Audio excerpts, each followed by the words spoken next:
Okay, greetings everybody and welcome to this week's video. You can see I'm already logged into my Follett Destiny account. This week we're going to show you how to create lists. Okay, you all have the ability back in your My Info tab. And again, if you don't know how to log into your account, you can go back and watch some of our previous videos.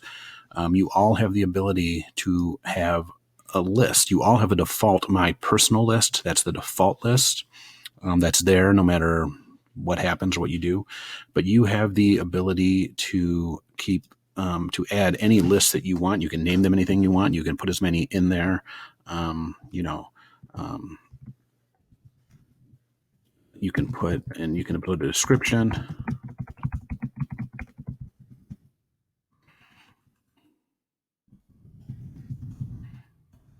Okay, you just type a little description, you save it, and now you have multiple lists. You have your personal list, that's the default. There are no public lists. That's something that I can create and we may start setting up in the future. But again, you have your own personal list. So what can you do with these lists? Well, it's really simple. If there's certain nonfiction that you find interesting, and the best way, of course, to find nonfiction is to do subject searches. Okay.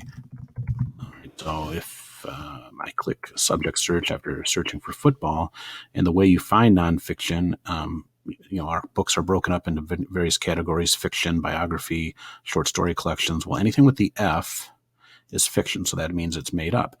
Most things that have the call number with numbers, you see the 796 here, are going to be nonfiction.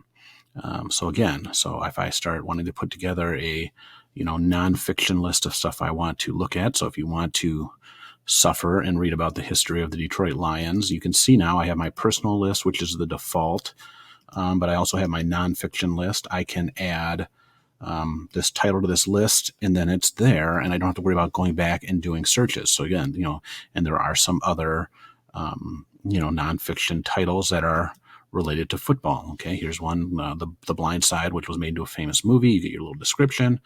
I can then add it also to my nonfiction list. And I can keep going back to my search results. Here's a biography. So we have a book that's a biography, which is also really considered nonfiction. You get some brain injuries in football, so you can go there. And we can find other nonfiction titles that may interest you. So if you're if it's not just football, but if you're a sport fan, you want to check out what we have nonfiction wise for basketball. You can see that this Dragon Hoops. This one is more of a graphic novel, so that's really not going to match up what we're looking for. But like Hoop Dreams, again, nonfiction. We can put that and add that to our list.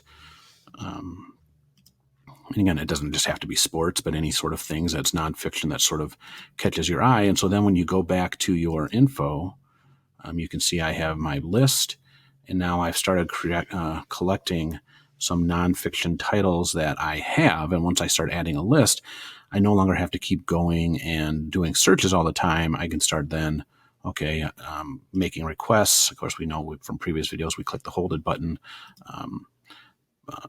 And we're good to go. And you can do any type of lists you want. Again, the default, so if we just do a search, any random search, we've done author searches before. We do an author search. The default list, if we go back to my personal list, you can add stuff to that as well. If we go back to my info, my personal list that's here, and you can see I have some other books in there, but I also have The Abundance of Catherine's that I just added. So you can do whatever you want. Once you finish something, all you got to do is click remove, and the titles are out. You can remove all.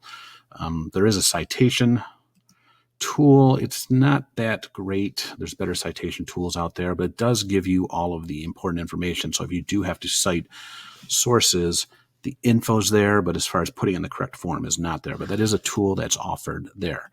So again, another valuable resource that you have with Follett Destiny when you log in is the ability to add records into lists and add lists. So you can add as many, and again, you are the only person that's going to see these. It's not a public list. It's your own personal stuff. So it's sort of like a wish list of stuff that you want to eventually check out or maybe reserve at the Carlson Library.